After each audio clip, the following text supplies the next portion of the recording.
Hey guys, ये है Xiaomi 11i Hypercharge and finally आज हम इसका रिव्यू कर सकते हैं। तो पिछले एक हफ्ते से मैं इस फोन को यूज कर रहा हूँ एंड आज मैं जो भी बताऊंगा that applies to both of the phone, Xiaomi 11i और Xiaomi 11i Hypercharge, क्योंकि बैटरी और चार्जिंग के अलावा इन दोनों फोन्स में कोई भी अंतर नहीं है, सब कुछ अंदर सेम ही माल मसाला है। तो कुछ चीजें मुझे अच्छी लगी है इस फोन के बारे में, कुछ चीजें अच्छी नहीं भी लगी है। So let me start with the good things first and वो है इस फोन का परफॉर्मेंस एंड यूजर एक्सपीरियंस। वैसे हमें यहाँ पे फोन में अंदर मिलता है MediaTek का Dimensity 920 प्रोसेसर एंड मैंने लेटली आपको बताया है कि Xiaomi के फोन्स MediaTek के प्रोसेसर के साथ काफी अच्छी तरह से काम करते हैं एंड यहाँ पे भी सेम चीज है। जो MIUI 12.5 का एक्सपीरियंस था यहाँ पे that was really good. 120 hertz पे कहीं पे भी मुझे लैग या स्टटर या स्लो डाउन देखने नहीं मिला एंड एकदम मक्खन की तरह चीजें चल रही थी। एप्स एकदम फटाफट खुल रहे हैं, यहाँ पे मल्टीटास्किंग भी एकदम मस्त हो रहा है, फोन का टच रिस्पॉन्स भी एकदम अच्छा है। Compare to Redmi Note 10 Pro and Pro Max यहाँ पे मुझे एक्सपीरियंस काफी ज्यादा स्मूथ लगा एट 120 हर्ट्ज। तो big thumbs up to Xiaomi, lately ये लोग अच्छा काम कर रहे हैं MIUI के ऑप्टिमाइजेशन में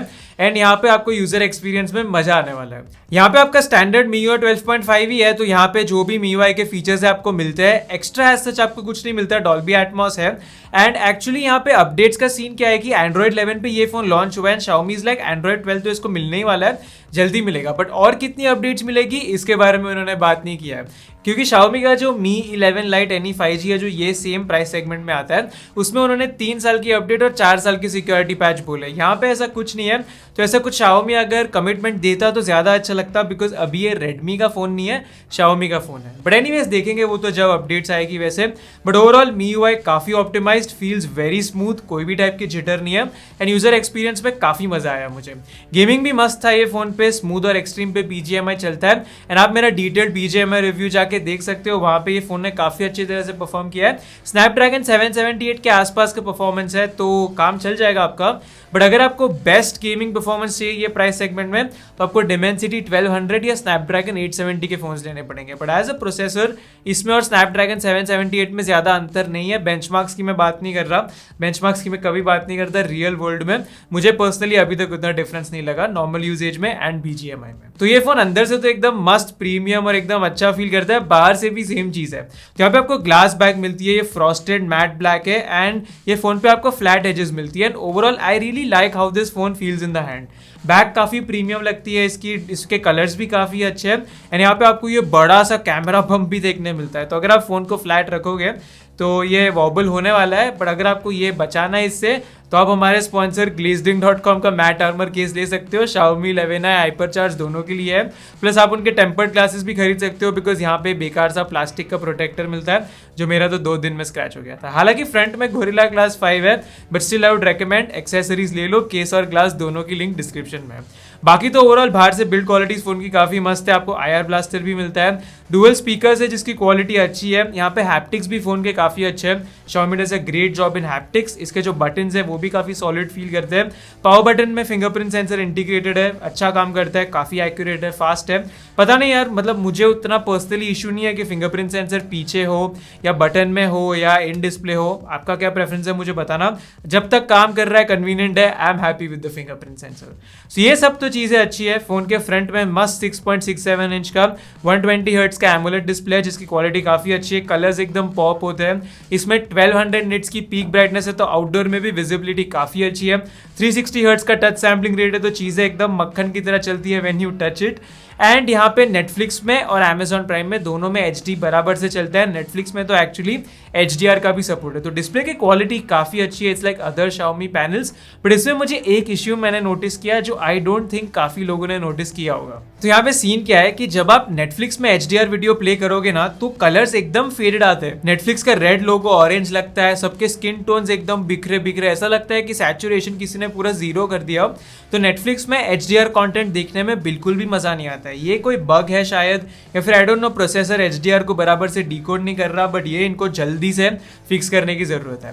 प्लस उसके अलावा सेम प्रॉब्लम HDR का यूट्यूब में भी मुझे दिखता है, वहां पे कलर्स बराबर है बट वहां पे वो वीडियो को बहुत ज्यादा ओवर शार्पन कर देता है, तो ये थोड़ा सा अननेचुरल लगता है। आप देख सकते हो 1080p में अगर मैं सेम वीडियो HDR वाला प्ले करूं और सेम वीडियो नॉन HDR वाला प्ले करूं, तो आप देख सकते हो कि HDR में कितनी ज्यादा शार्पनेस है। ऐसा क्यों है आई डोंट नो। और अगर आप 480p पे देखोगे, ऐसे कोई 4K रेजोल्यूशन पे देखोगे तो वो और ज्यादा एविडेंट हो जाता है. So that looks a little bit unnatural. ऐसा I think Redmi Note 8 Pro के साथ भी हुआ था if I am not wrong. तो ये भी Xiaomi को फिक्स करने की जरूरत है. तो डिस्प्ले अच्छा है बट ये प्रोसेसर जो HDR डिकोड कर रहा है वो उतना अच्छे से नहीं कर रहा. तो I hope that they resolve this. But उसके अलावा ये फोन का डिस्प्ले काफी अच्छा है. ये एक छोटी सी प्रॉब्लम थी. एंड अगर मैं ओवर शार्पनिंग की बात कर ही रहा हूं तो let me get to the next thing that I did not like about this phone, जो कि है इसका कैमरा. अब यहाँ पे ऑन पेपर काफी मस्त लग रहा है. 108 मेगापिक्सल कैमरा, उसके बाद 8 मेगापिक्सल का अल्ट्रा वाइड है और 2 मेगापिक्सल का मैक्रो. बट प्राइमरी सेंसर काफी मस्त लग रहा है 108 megapixel. But I feel Xiaomi ना मिड रेंज में इसे बराबर से ऑप्टिमाइज नहीं कर पाया है. क्योंकि यहाँ पे भी अगर आप देखोगे, I don't know, may be because Dimensity 920 का इमेज प्रोसेसिंग उतना अच्छा नहीं है, मुझे नहीं पता क्या सीन है. बट इसके फोटोज मुझे बहुत ज्यादा एवरेज लगे. एंड एक्चुअली कुछ कुछ केसेस में तो मुझे बिल्कुल भी अच्छे नहीं लगे, बिकॉज ये ओवर शार्पन बहुत कर देता है. स्पेशली जब आप पोर्ट्रेट मोड चालू करोगे तो ये ह्यूमन सब्जेक्ट्स के फोटोज इतने ज्यादा ओवर शार्पन कर देता है कि अननेचुरल लगता है. आपके स्किन पे जो भी मार्क्स होंगे या पोर्स होंगे वो इतने ज्यादा एविडेंट लगते हैं, विच इज वेरी वियर्ड. क्योंकि मैंने बाकी बहुत सारे फोन से फोटोज खींचे, Redmi Note 10 Pro Max, Xiaomi 11 Lite, NE 5G, Galaxy M51, iQOO Z5, कोई भी फोन ऐसा नहीं करता है. ये बहुत ज्यादा ओवर शार्पन करता है फोटोज को. So I did not like that. Specially जब आप HDR मोड ऑन करते हो तभी भी ये ओवर शार्पनिंग कर देता है. एंड आप जूम करके देखोगे तो ये डिटेलिंग नहीं है, this is not details, but यहाँ पे ये over sharpening, it's plain over sharpening, जो मुझे एक्चुअली अच्छा नहीं लगा. मतलब आप सीनरी के फोटो में शायद थोड़ा सा कर दोगे तो अच्छा लगेगा, बट ह्यूमन सब्जेक्ट्स के फोटोज में जब ये ओवर शार्पन करता है तब ये अच्छा नहीं लगता. बाकी कलर्स, डायनामिक रेंज सब कुछ ठीक ठाक था, but this was something I really did not like.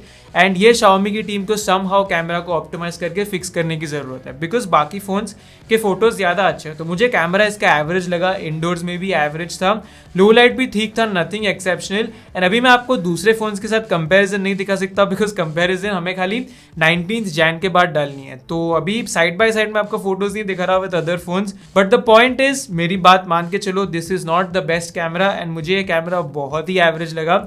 अगर आपको कैमरा के लिए फोन चाहिए then right now this is not it. बाद में मैं Gcam वगैरह चला के देखूंगा 19 तारीख के बाद, बाकी फोन्स के साथ कंपैरिजन भी दिखाऊंगा आपको. But so far I did not like the camera that much. 8 megapixel का अल्ट्रा वाइड वो भी ठीक ही है. एंड 2 मेगापिक्सल का macro was my biggest disappointment, क्योंकि Xiaomi के फोन्स में हमें 5 मेगापिक्सल के मैक्रो की आदत हो गई अभी. There quality is insane. तो वहां से अब डाउनग्रेड होकर 2 मेगापिक्सल पे आना, that was also not great. Front facing camera भी इस फोन का डिसेंट था, टेक्स डिसेंट सेल्फी. Xiaomi के अभी जो रिसेंट फोन्स हैं उनमें जैसी क्वालिटी है वैसी है यहाँ पे. एंड बैक कैमरा में यू गेट 4K 30 FPS का वीडियो रिकॉर्डिंग, तो वो भी है. ऑल्सो यहाँ पे मैंने नोटिस किया कि 4K 30 पे इलेक्ट्रॉनिक इमेज स्टेबलाइजेशन नहीं है, खाली 1080p पे स्टेबलाइजेशन है. तो I thought I would mention that, because Xiaomi 11 Lite NE 5G पे 4K पे भी स्टेबलाइजेशन है. बट अगर मैं फोन के सबसे मस्त फीचर की बात करूं then that is the battery and the charging combo on this phone. 4500 mAh की बैटरी मिलती है आपको यहाँ पे, जो एक दिन आराम से चल जाती है. मैंने इसे हेवीली यूज किया था with 4G, with Google maps, with camera comparisons, music streaming, बहुत कुछ किया था. एंड फिर भी मुझे 5.5-6 घंटे का स्क्रीन ऑन टाइम मिल जाता था, which is more than enough for this phone. तो मुझे इसकी बैटरी काफी अच्छी लगी, एक दिन तो आराम से चल जाती है. एंड चार्जिंग के बारे में तो क्या बोलूं, 120 वॉट का चार्जिंग है, तो ये फोन 20 मिनट के आसपास चार्ज हो जाता है. Xiaomi क्लेम्स 15 मिनट्स, बट मैंने काफी टाइम्स ट्राई करके देखा एंड मुझे 18 से 20 मिनट के आसपास का चार्जिंग टाइम मिल रहा था. तो ये एग्जैक्टली 15 मिनट्स नहीं है. एंड मैंने एक्चुअली इसे 67 वॉट के चार्जर के साथ भी ट्राई करके देखा एंड वो मुझे 30 मिनट्स में चार्जिंग दे रहा था. तो 120 और 67 में उतना भी क्रेजी फर्क नहीं था. एंड अगर मैं Xiaomi 11i की बात करूं, नॉट द हाइपर चार्ज, वहां पे आपको और बड़ी बैटरी मिलती है 5160 mAh एंड वहां पे 67 वॉट का चार्जिंग है. तो वो भी फोन कुछ 30-35 मिनट में चार्ज हो जाना चाहिए. तो मेरे हिसाब से एक्चुअली वो ज्यादा लॉजिकल ऑप्शन है, बिकॉज वो भी फोन फास्ट ही चार्ज हो रहा है एंड उसमें आपको 500 mAh 600 mAh ज्यादा बैटरी मिल रही है. तो अगर मैं होता आपकी जगह तो मैं वो फोन पिक करता. I would anyways pick a bigger battery over a slightly slower charging. उसके अलावा अगर मैं कॉल क्वालिटी, नेटवर्क रिसेप्शन, ये सारी चीज़ों की बात करूँ, so all these basics were damn good, no problems here. यहाँ पे आपको हाइब्रिड स्लॉट मिलता है, तो 2 सिम कार्ड यूज कर सकते हो या 1 सिम कार्ड 1 मेमोरी कार्ड. यहाँ पे अगर हम 5G बैंड्स की बात करें तो 8 5G बैंड्स है, दोनों सिम कार्ड पे आप 5G चला सकते हो. So it should cover your 5G needs जब 5G इंडिया में आएगा. एंड यहाँ पे कैरियर एग्रीगेशन का भी सपोर्ट है. 4G+ is supported properly, so you don't have to worry about that. Wifi reception, everything was phenomenal, कोई भी चीज के बारे में कंप्लेन करने लायक जैसा लगा नहीं मुझे. एक और क्वेश्चन जो बहुत लोग पूछते हैं Xiaomi के फोन्स के बारे में, वो है प्रॉक्सिमिटी सेंसर. तो यहाँ पे एज सच मुझे कोई इशू लगा नहीं. ये भी जायरो बेस्ड सेंसर ही है, है तो आप वैसे फ़ोन उठाओगे तो वैसे एक्टिवेट होता है ये, नॉर्मल ट्रेडिशनल प्रॉक्सिमिटी सेंसर्स जैसा नहीं है। Xiaomi के फ़ोन्स में ऐसे ही सेंसर आता है। एंड मुझे मेरे एक हफ्ते की यूजेज में अभी तक तो कोई इशू लगा नहीं है। मतलब नॉर्मली आप अगर बात करोगे फ़ोन पे तो प्रॉक्सिमिटी सेंसर के हिसाब से स्क्रीन बंद चालू हो जाती है। मे बी अगर आप एकदम स्लोली आपका हाथ मूव करोगे या कोई ऐसे वियर्ड एंगल में मूव करोगे एकदम स्लोली तो शायद से थोड़ा फ़र्क आ सकता है, बट एज ऑफ नाउ मुझे कोई प्रॉब्लम नहीं आया है। बट फिर भी if there is something I let you know on Twitter. और इसी के साथ अब हम आ जाते हैं मेरे फाइनल कंक्लूसिव ओपिनियन पे, क्या आपको Xiaomi 11i या हाइपरचार्ज खरीदना चाहिए या नहीं खरीदना चाहिए। ऑनेस्टली अगर आप मुझसे पूछोगे ना तो Redmi Note 10 Pro and Pro Max जैसा ग्राउंड ब्रेकिंग फोन मुझे नहीं लगा था। वो दोनों फोन्स क्रेजी थे उनके प्राइस सेगमेंट में, बट अभी given the condition, chip shortage, ये वो उतने अग्रेसिव फोन्स हमें शायद नहीं मिलेंगे। बट इसकी जो प्राइसिंग है 25,000 रुपीज या उसके अंदर, उस हिसाब से मुझे ये फोन उतना भी क्रेजी नहीं लगा। एंड मेरे हिसाब से अगर आपका 25,000 रुपए के आसपास का बजट है then I think Xiaomi 11 Lite NE 5G ये ज्यादा कंप्लीट फोन लगा मुझे। तो मेरे हिसाब से that phone overall is a better deal than Xiaomi 11i और Xiaomi 11 हाइपरचार्ज। बट अगर आपका 25,000 रुपए का स्ट्रिक्ट बजट है, उसके नीचे का ही बजट है, आप उससे 1 रुपया भी ज्यादा स्पेंड नहीं कर सकते, तो आई वुड से कि आप Xiaomi 11i कंसिडर कर सकते हो। ये फोन पे फर्स्ट सेल में डील्स अच्छी है, प्लस उसके अलावा यहाँ पे कैमरा के अलावा everything else is good. Build quality phone की अच्छी है, डिस्प्ले भी अच्छा है, परफॉर्मेंस भी फोन का काफी मस्त है, गेमिंग भी अच्छा है, you get stereo speakers, headphone jack, तो वो सारी बेसिक चीजें अच्छी है। खाली कैमरा ये फोन का अच्छा नहीं है। तो अल्टीमेटली आपको फोन में क्या चाहिए उसके ऊपर है। If you are okay to compromise with the camera I would say अभी भी आप Xiaomi 11i कंसिडर कर सकते हो, अभी जो इसकी ऑफर्स चल रही है उसके साथ। हाइपरचार्ज में नहीं बोलूंगा कंसिडर करने के लिए, because 11i seems to be a better deal. उसमें यू नो आपकी प्राइसिंग कम है, उसके साथ साथ बैटरी आपको ज्यादा मिल रही है, खाली चार्जिंग में आपको थोड़ा सा कॉम्प्रोमाइज करना है। तो मेरे हिसाब से 11i is still a good deal.